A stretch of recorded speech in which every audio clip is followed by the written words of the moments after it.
India TV YouTube channel को subscribe करें और बेल आइकन दबाएं। नमस्कार, मैं हूं अमित पालित। सुबह के 9 बजे हैं और 9 खबरों का वक्त हो गया है। आज हम आपको बताएंगे देश के 2 राज्यों में एक बार फिर क्यों बन गए हैं युद्ध जैसे हालात, और दिल्ली में 25 हत्याओं के गुनहगार गैंग का मोस्ट वांटेड सरगना कैसे गिरफ्तार हुआ, और चीन के साथ सीमा विवाद पर आज क्या है बड़ी खबर।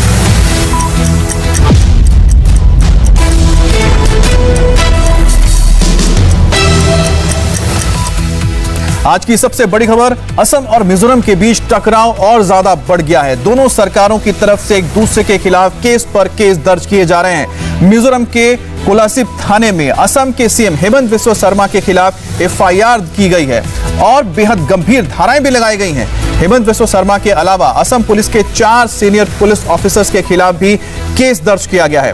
इनके अलावा प्रशासन के 2 बड़े अधिकारियों पर भी एफआईआर दर्ज हुई है। इन सबको थाने में तलब किया गया है और इन सब पर हत्या के प्रयास जैसे कई गंभीर आरोप लगाए गए हैं और सबको 1 अगस्त को कोलासिब थाने में पेश होने के लिए कहा गया है। 26 जुलाई को असम और मिजोरम के बीच खूनी झड़प हुई थी, जिसमें असम के 6 पुलिस वाले और 1 सिविलियन को जान गंवानी पड़ी थी, जिसके बाद हालात और गंभीर हो गए हैं। आपको बता दें कि असम की ओर से यानी कि असम पुलिस ने भी एक जो बयान दिया गया था मिजोरम के सांसद के द्वारा, उसके बाद उन्हें नोटिस भेजा गया था कि उनसे पूछताछ की जाएगी, जिसके बाद मिजोरम की ओर से एक जवाबी कार्रवाई हुई और हेमंत बिस्वा शर्मा के खिलाफ एफआईआर दर्ज की गई। उनके कई ऑफिसर्स के खिलाफ भी एफआईआर दर्ज की गई है। उनको थाने बुलाया जा रहा है कि जहां उनसे पूछताछ की जाएगी। तो ये गंभीर हालत बने हुए हैं मिजोरम और असम के बीच। और इस बीच आपको बता दें कि एक और जो एडवाइजरी जारी की गई थी असम की ओर से, जिसमें लोगों को निर्देश दिया गया था कि अगर आप मिजोरम जा रहे हैं असम से तो आप ध्यान रखें। इस एडवाइजरी के बाद मिजोरम ने सवाल उठाया और उन्होंने कहा है कि यहां पर जो भी असम के या कहीं के भी नागरिक आएंगे वो सेफ हैं। तो कुल मिलाकर बयानबाजी हो रही है। और इसी के बीच आपको बता दें कि सबसे बड़ी खबर यही है कि असम के मुख्यमंत्री के खिलाफ केस दर्ज किया गया है।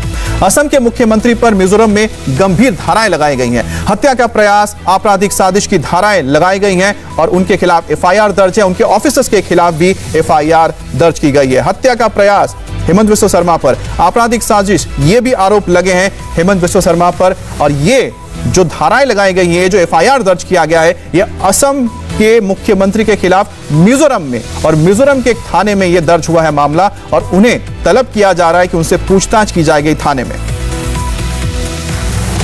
असम के मुख्यमंत्री के अलावा असम के पुलिस महानिरीक्षक यानी कि आईजीपी अनुराग अग्रवाल का नाम भी मिजोरम की एफआईआर में दर्ज हुआ है। काछार के डीआईजी देवज्योति मुखर्जी और पुलिस अधीक्षक चंद्रकांत नीलांबर के खिलाफ भी केस दर्ज हुआ है। डोलई पुलिस स्टेशन के एसएचओ, काछार की डिप्टी कमिश्नर कीर्ति जल्ली और काछार के फॉरेस्ट ऑफिसर सनीदेव चौधरी के खिलाफ भी मामला दर्ज हुआ है। काछार वही इलाका है जिसके साथ सटे मिजोरम के बॉर्डर पर यह घटना हुई थी, यह हिंसा हुई थी। और यही वजह है कि इन इलाकों में तमाम जो ऑफिसर तैनात थे उनके खिलाफ केस दर्ज किया है मिजोरम में, और साथ ही हेमंत बिस्वा शर्मा के खिलाफ भी दर्ज किया गया है। और आपको बता दें कि बॉर्डर पर तनाव को देखते हुए सीआरपीएफ को भी तैनात किया गया है। तनाव इतना बढ़ गया है कि दोनों राज्यों ने बॉर्डर पर सख्ती और बढ़ा दी है। असम और मिजोरम को जोड़ने वाली हर सड़क और हाईवे पर गश्त बढ़ा दी गई है। बॉर्डर से गुजरने वाली हर गाड़ी की चेकिंग की जा रही है। असम पुलिस जंगल के अंदर कई गुप्त जगहों पर अपना पोस्ट बना रही है। ये सारी कवायद इसलिए हो रही है क्योंकि असम सरकार को खबर मिली है कि मिजोरम सरकार के सहयोग से कुछ लोग असम के इलाकों में दाखिल होकर सड़क काटने का काम कर रहे हैं और घात लगाकर हमले की तैयारी में है। असम सरकार का कहना है कि ड्रग्स की तस्करी और जानवरों की तस्करी के खिलाफ जब से अभियान तेज किया गया तब से सीमा पर विवाद बढ़ गया है। और आपको बता दें, और यही वजह है कि असम ने भी इस वक्त तमाम जो गाड़ियां आ जा रही हैं मिजोरम या फिर असम की ओर से, उनकी चेकिंग की जा रही है ताकि जो ड्रग्स तस्कर है वो इसकी आड़ में कोई काम ना करे। हमारे साथ संवाददाता पवन नारा भी जुड़ गए हैं। पवन, बहुत ही गंभीर आरोप लगाए गए हैं हेमंत बिस्वा शर्मा के खिलाफ। असम सरकार का इन एफआईआर को लेकर क्या रिएक्शन मिला है और ग्राउंड पर आप जहां मौजूद हैं वहां पर क्या हालात हैं? देखिए, सबसे बड़ी बात है ये अपने आप में अनप्रेसिडेंटेड है, अभूतपूर्व है, जब एक सिटिंग सीएम के खिलाफ एक दूसरा स्टेट अटेम्प्ट टू मर्डर और कॉन्स्पिरेसी का मुकदमा दर्ज करे। जहां ये 26 तारीख को जब झड़प हुई जिसमें 6 लोगों की मौत हो गई, जिसमें 6 पुलिसकर्मी थे असम पुलिस के, तब लग रहा था कि मामला बेहद गंभीर है। और उसके बाद जब केंद्र ने हस्तक्षेप किया था और सीआरपीएफ की तैनाती की थी, तो उम्मीद की जा रही थी कि मामला बढ़ने की बजाय घटेगा। लेकिन पिछले 3-4 दिन के घटनाक्रम में एक बार फिर ये मामला बढ़ता हुआ दिखाई दे रहा है। सबसे पहले एडवाइजरी जारी की गई असम की तरफ से कि मिजोरम में ट्रेवल करना सुरक्षित नहीं है, जिसके बाद अब भड़काऊ बयान हमने मिजोरम की तरफ से देखे थे। मिजोरम के डीजीपी ने खुद कबूल किया था कि कार्बाइन से फायरिंग की गई और वो तो असम पुलिस ने सरेंडर कर दिया, वरना और लाशें गिरती। इस तरह का असंवेदनशील बयान। फिर एक सांसद का बयान जिस पर मुकदमा दर्ज किया गया असम के अंदर। तो फिलहाल जो मामला लग रहा था कि अब शांत होगा, एक बार फिर तूल पकड़ रहा है। और जिस तरीके से असम के मुख्यमंत्री के खिलाफ सीधे तौर पर एफआईआर की गई है, यह भी अभूतपूर्व है और इससे तनाव आगे और बढ़ेगा। यानी ये मसला अभी जल्द सुलझता नजर नहीं आ रहा और यहाँ केंद्र के हस्तक्षेप की जरूरत दिखाई दे रही है। अच्छा, आपने कहा कि जिस तरह से केंद्र ने हस्तक्षेप किया, वहां पर सीआरपीएफ को भेजा गया, साथ ही साथ कमांडोज भी बुलाए जा रहे हैं वहां पर तैनात करने के लिए। आखिरकार उस इलाके में फिलहाल क्या हालात हैं? फिलहाल हालात सामान्य लेकिन तनावपूर्ण कहे जा सकते हैं।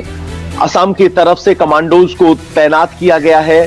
इसके अलावा 100 से ज्यादा सीआरपीएफ की पोस्ट बनाई गई है।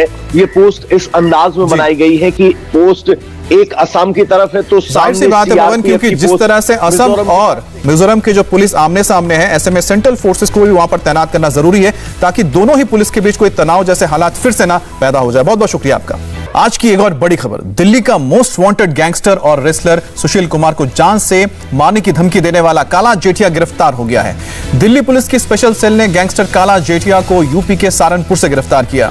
काला जेठिया हरियाणा के सोनीपत का रहने वाला है और उस पर 7 लाख रुपए का इनाम था।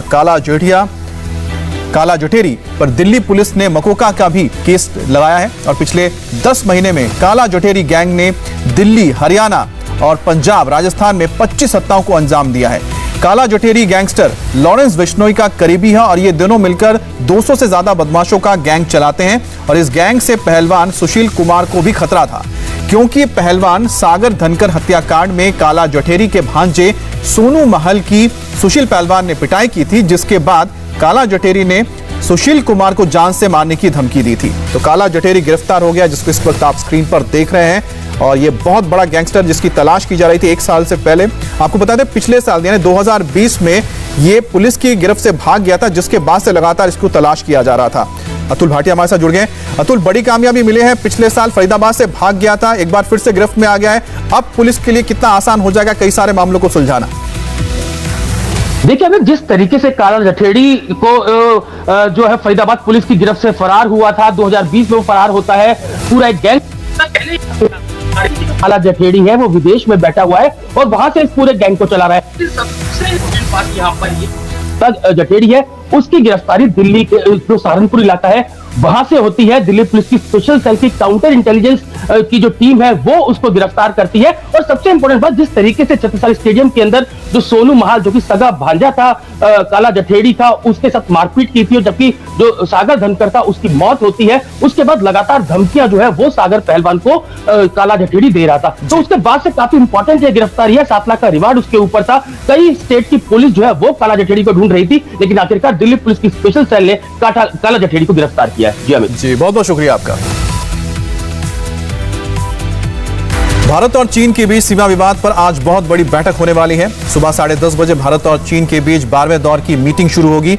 ये मीटिंग कमांडर लेवल की है। 14 कोर के कमांडर लेफ्टिनेंट जनरल पीजे मेनन भारत की तरफ से इसकी नेतृत्व करेंगे और मीटिंग में दोनों देशों के कमांडर्स अगले दौर के डिसएंगेजमेंट यानी कि अपने अपने सैनिकों को पीछे हटाने पर बातचीत करेंगे। तो ये मीटिंग एलएसी पर चीन की तरफ मोल्डो गैरिसन में हो रही है। मीटिंग का एजेंडा पूर्वी लद्दाख से सटे एलएसी के गोगरा और हॉट स्प्रिंग इलाके से सैनिकों को पीछे हटने को लेकर है। और इसी साल जनवरी में फर्स्ट फेज के डिसएंगेजमेंट के बाद एलएसी पर दोनों देशों की सेनाओं के बीच तनाव बना हुआ है, जिसमें डेप्सांग, इसके अलावा आपको बता दें कि डेमचौक यहां पर भी पीछे हटने की बात है। लेकिन फिलहाल जो आज बातचीत होगी उसमें मुख्य आपको बता दें जो रहेगा एजेंडा वो रहेगा 2, एक है हॉट स्प्रिंग, दूसरा है गोगरा पोस्ट। दोनों देशों की सेनाओं के बीच जो डिसएंगेजमेंट करार हुआ था उसके तहत पेंगोंग सो लेक के नॉर्थ यानी कि फिंगर एरिया और साउथ में कैलाश हिल रेंज को पूरी तरह से खाली करके सेनाओं को पीछे हटाने का था।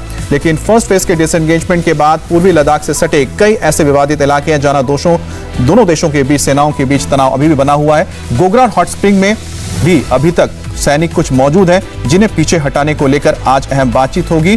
पेंगोंग सो लेक और इसके अलावा चुशुल के इलाके से और जो दूसरे मुखपारी और दूसरे जो इलाका रेचिंगला, इन इलाकों से सेना पीछे हट चुकी है चीन की। लेकिन अब जो बातचीत हो रही है वो हॉट स्प्रिंग और गोगरा पोस्ट को लेकर हो रही है। डिप्सांग को लेकर भी बातचीत होगी, लेकिन उसका एजेंडा क्या होगा इसको अभी फिलहाल वेट करना पड़ेगा। आज की मीटिंग का मेन एजेंडा पूर्वी लद्दाख से सटे एलएसी के गोगरा और हॉट स्प्रिंग इलाके से सैनिकों को पीछे हटाने को लेकर है। लेकिन 5 ऐसे इलाके हैं जहां दोनों देशों के बीच सैन्य गतिरोध बना हुआ है। ये इलाके हैं गलवान क्षेत्र में kilometre 120, patrolling point 15, patrolling point 17 और पेट्रोलिंग पॉइंट 17A। पेंगोंग सो के दक्षिणी किनारे पर रेचिनला और रिजिंगला। बात करेंगे संवाददाता मनीष प्रसाद से। मनीष, आज की जो बैठक होने जा रही है, इस बैठक में मेन फोकस बताया जा रहा है कि हॉट स्प्रिंग और गोगरा पोस्ट रहेगा, लेकिन क्या डेप्सांग को लेकर भी कोई बात निकल सकती है?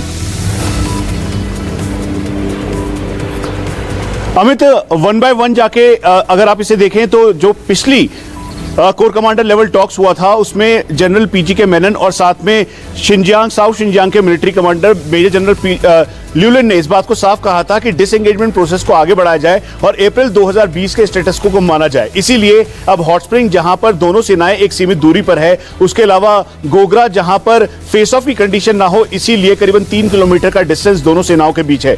ये एक मेन इंपॉर्टेंट पॉइंट रहेगा क्योंकि यहां पर प्रॉपर अप्रैल 2020 के स्टेटस को मानते हुए खास तौर पे जो न्यू कॉन्फ्लिक्ट जोन के तौर पर यानी फ्रिक्शन पॉइंट के तौर पर डेमचौक निकला है उसकी बात की जाएगी, क्योंकि पिछले दिनों डेमचौक के इलाके में करीबन 3 से 4 चाइनीज पीएलए के जो ग्रेजर्स हैं, जो उनके लोकल वहां के हैं, उन्होंने अपना वहां पे टेंट सेटअप किया था। उसके बाद से लेकर अभी तक लगातार इस पर बातचीत चल रही है। तो मेन 4 एपिसेंटर्स होंगे स्टॉक के, जिसमें से सबसे पहले हॉट स्प्रिंग में डिसएंगेजमेंट, उसके अलावा गोगरा में डिसएंगेजमेंट। लेकिन सबसे अच्छी बात यह है कि इससे पहले जो डिसएंगेजमेंट हुआ था उस दौरान जितने भी सैनिक आए थे चीन के, वो पीछे हट गए थे पेंगोंग सो लेक की ओर से। और अब जो बातचीत होगी उसमें गोगरा पोस्ट और हॉट स्प्रिंग रहेगा, लेकिन साथ ही डेमचौक जैसा मनीष ने बताया। और तीसरी जगह आपको बता दें वो है डेप्सांग, जो बहुत महत्वपूर्ण है क्योंकि दौलत बेग उल्टी वहीं पड़ता है। वहां से भी डिसएंगेजमेंट को लेकर बातचीत होगी, लेकिन नतीजा क्या निकलता है इसके लिए इंतजार करना पड़ेगा, क्योंकि पिछली जो बैठक हुई थी, जो 11वीं बैठक थी 19 अप्रैल को हुई थी, तब वो पूरी तरह से बेनतीजा रही थी।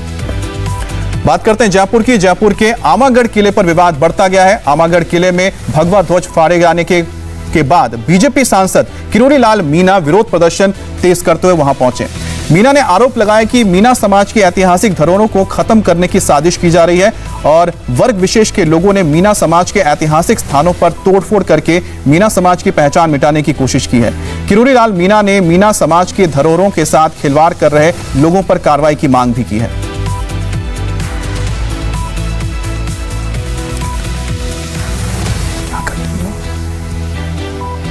किरोड़ी लाल मीणा के निशाने पर है रामकेश मीणा। रामकेश मीणा राजस्थान आदिवासी मीणा सेवा संघ के प्रदेश अध्यक्ष और गंगापुर सिटी कांग्रेस समर्थित निर्दलीय विधायक है।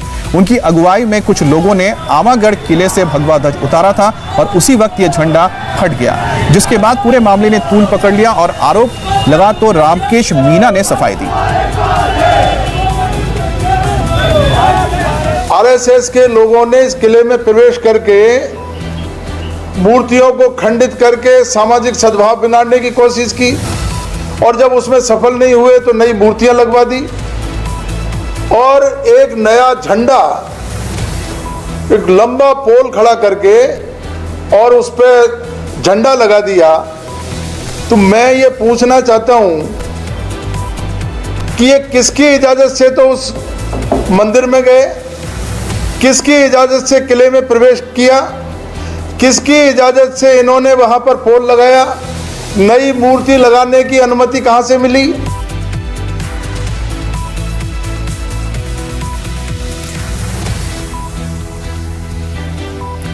और राजस्थान में अशोक गहलोत सचिन पायलट में महीनों से चला आ रहा विवाद जल्द सुलझ सकता है। जयपुर में कई राउंड की बैठकों के बाद अब तय हो गया है कि गहलोत मंत्रिमंडल से कई मंत्रियों की छुट्टी होगी और उन्हें संगठन में काम के लिए लगाया जाएगा।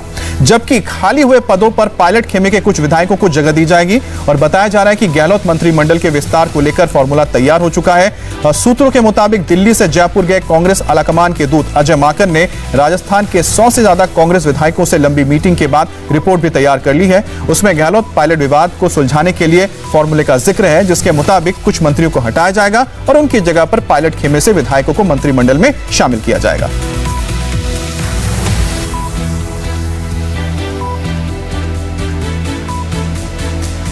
तो ये बड़ी खबर आपको बता दें कि एक फॉर्मूला निकलने की बात हो रही है और वो है सचिन पायलट और गहलोत के बीच जो विवाद चल रहा था उसे सुलझाने को लेकर अजय माकन ने रिपोर्ट तैयार कर ली है और फॉर्मूला भी तैयार कर लिया है, जिसके तहत ये होने जा रहा है कि कुछ मंत्रियों को हटाया जाएगा और जो पद खाली होंगे उसमें सचिन पायलट खेमे से जो विधायक हैं उन्हें जगह दी जाएगी। कांग्रेस ने राजस्थान में सीएम गहलोत और सचिन पायलट के बीच विवाद खत्म करने के लिए जो फॉर्मूला तैयार किया है वो भी जान लीजिए। गहलोत मंत्रिमंडल का विस्तार होगा, कैबिनेट में 10 नए मंत्री बनाए जाएंगे और गहलोत कैबिनेट से 5 मंत्रियों की छुट्टी होगी और मंत्रिमंडल में पायलट समर्थक शामिल होंगे। राजस्थान कांग्रेस के प्रभारी अजय माकन ने जयपुर में 118 विधायकों से गहलोत सरकार के कामकाज समेत कई मुद्दों पर फीडबैक लेने के बाद रिपोर्ट तैयार की, जिसके बाद यह फैसला लिया गया है। पंजाब में सिद्धू कैप्टन विवाद सुलझाने के बाद अब कांग्रेस पार्टी राजस्थान में भी इसी तरह से असंतोष लोगों को मनाने की कोशिश कर रही है। इसी वजह से पायलट को भरोसा दिया गया कि उनके खेमे के विधायकों को न सिर्फ मंत्रिमंडल में जगह दी जाएगी बल्कि कई अहम विभाग भी दिए जाएंगे। सचिन पायलट इन दिनों दिल्ली में डेरा जमाए हैं, जबकि अशोक गहलोत जयपुर में अपने आवास पर पार्टी के नेताओं और मंत्रियों से मुलाकात कर रहे हैं।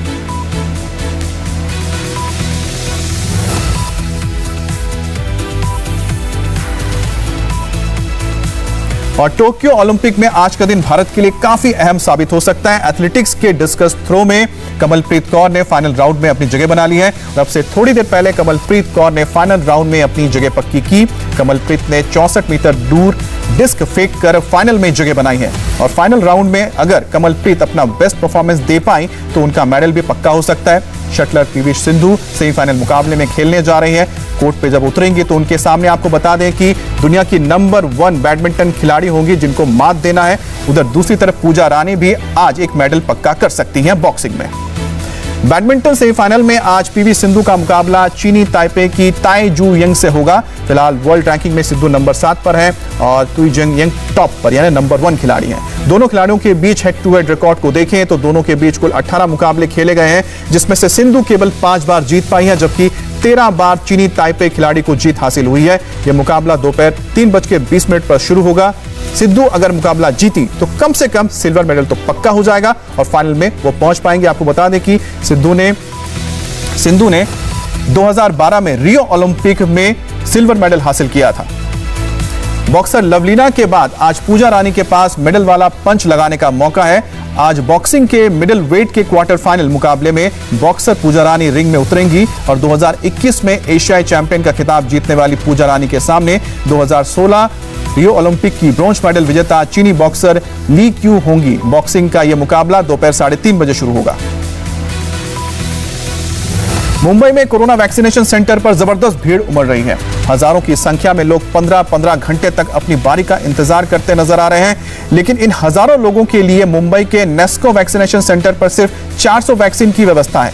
सेंटर के गेट पर ही बोर्ड पर लिख दिया गया है कि यहां आज सिर्फ कोविशील्ड के 400 डोज अवेलेबल हैं। कोरोना से बचने के लिए वैक्सीन लेने पहुंचे लोग लंबी कतारों में बिना मास्क के, बिना सोशल डिस्टेंसिंग के खड़े नजर आए। इन लोगों को कोरोना प्रोटोकॉल की कोई चिंता नहीं सता रही है कि महामारी से बचने की जगह कहीं महामारी वो घर न ले जाए। नेस्को सेंटर पर रिपोर्टर नम्रता दुबे ने वैक्सीन के इंतजार में पहुंचे लोगों से पूछा कि आखिर इतनी देर लाइन में खड़े रहने का मतलब क्या है। मुंबई के बीएमसी के कई सेंटर्स में आज वैक्सीनेशन शनिवार के दिन भी की जा रही है। ऐसे में ये तस्वीर है नेस्को के वैक्सीनेशन सेंटर की, जहां पर आप देख सकते हैं कि हजारों लोगों की भीड़ यहाँ पर मौजूद है। कई सौ मीटर तक ये लाइन है। यहाँ पर सोशल डिस्टेंसिंग आपको नजर नहीं आएगी। कई लोग ऐसे हैं जो रात के 8 बजे से लेकर 10 बजे रात के यानी कि शुक्रवार से ही कतार में खड़े हैं। सर, आप लोग कब आए यहाँ पर? कितने बजे से लाइन? मैं आया हूँ 8 बजे से। कब 8 बजे? सुबह? रात को 8 बजे से। हाँ। आप लोग रात से खड़े हैं? हाँ, रात से ही खड़े हैं। अच्छा, आप लोगों का रजिस्ट्रेशन है कैसे? आप कितने बजे आए? मैं 10 बजे आया बरोबर 10। हाँ, बैठा था मतलब। आप लोगों ने खाना खाया कि यहीं पे खड़े रहे? खाना मतलब घर से मंगाया ना मैडम, इधर क्या करेंगे। टिफिन, हाँ टिफिन लेके आए। रजिस्ट्रेशन हुआ आप लोगों को, क्या बताया गया कब मिलेगा वैक्सीन? आधार कार्ड, उन्हें आधार कार्ड दिखा के वैक्सीन लेना है बोले। ऐसे बोले? हाँ। अच्छा। और आपको बता दें कि आधे हिंदुस्तान पर कुदरत का कहर बरपा है। पूरी खबर ब्रेक के बाद।